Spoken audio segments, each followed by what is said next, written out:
Hi, there is a lot of information about universal credit out there. The introduction of universal credit has been the biggest change to the UK welfare benefit system for generations. Hopefully this video will help answer a few questions you may have. For example, did you know that you can claim universal credit whilst you're working, or that universal credit can help with your childcare costs? Universal credit has replaced most working age benefits now in the UK, so it's good to know some of the key things before you consider applying for it, or if you're asked to consider making an application to replace the benefits that you're currently receiving. To be eligible for universal credit, you and your partner or spouse, if you live with them, will need to both meet the eligibility criteria which you can find on the Citizens Advice website, which we'll put in the description below. During this video, I'll go through the 4 most frequently asked universal credit questions we get here at Citizens Advice South Essex. Firstly, some people are surprised to learn that you can work and receive universal credit at the same time. Unlike some of the benefits that universal credit has replaced, there are no restrictions on how many hours you can work in order to be entitled to universal credit. The key thing to remember is that the amount of universal credit you receive each month is affected by the amount of earnings that you receive from work. Currently, for each £1 you or your partner earns after you pay income tax, it will reduce your universal credit by 55p. This amount can change, so you should always do a benefits calculation or speak to an advisor to check. This calculation is applied each month that you're due to receive a payment of universal credit. So if your earnings vary each month, so will your universal credit payment. This can sometimes make budgeting challenging with universal credit, so it's a good idea to put a budget together. We'll include a link to a free Citizens Advice budgeting tool in the description below. Universal credit is a flexible benefit. Whether you're an employee on a 0-hours contract or self-employed, you can receive universal credit.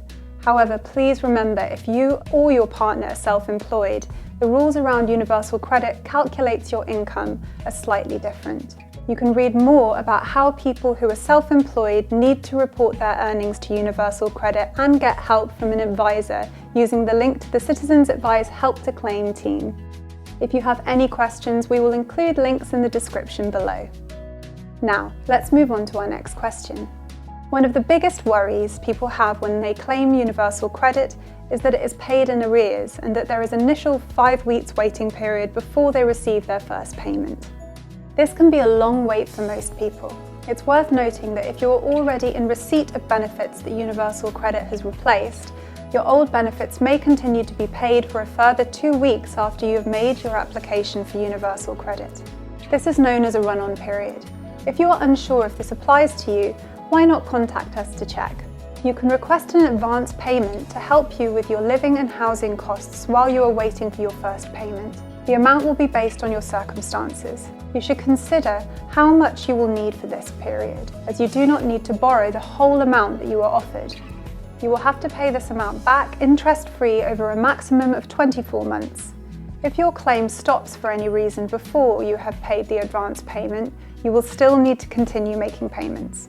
Moving on, we get asked if universal credit can help with childcare costs. As long as you're in paid employment and your child attends a registered childcare provider, then you can claim up to 85% of your childcare costs subject to a set maximum amount. It's important to check whether 85% of your childcare cost will be higher than the maximum amount, as you will only be able to claim whichever is lower of the two.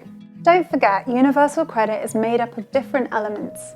The childcare element is added to the other elements of universal credit you are entitled to, which will then give your maximum universal credit entitlement.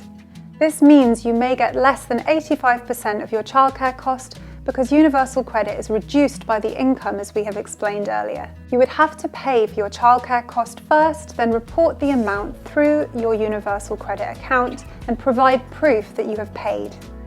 Your childcare cost will then be added to your next universal credit payment. Some people may find that they can get universal credit if they were to add their childcare cost. It is also important to note that you cannot get tax-free childcare at the same time as claiming universal credit. It's always best to carry out a better off calculation first before claiming universal credit, and we can help you do this. Lastly, we often get asked if there are any instances where you will be asked to pay universal credit back.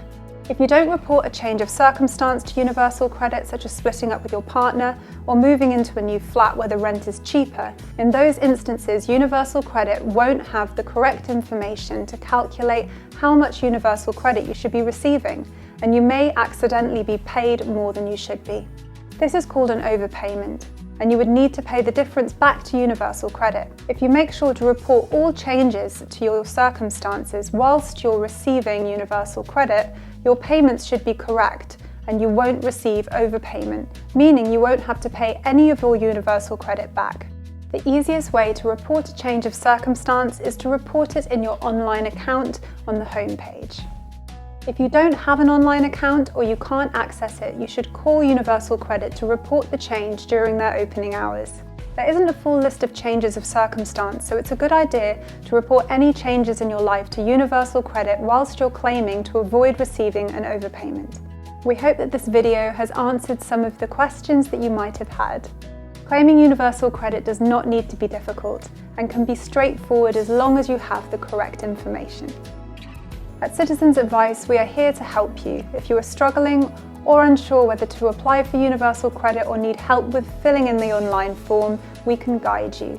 You can speak to us over the telephone or through our web chat.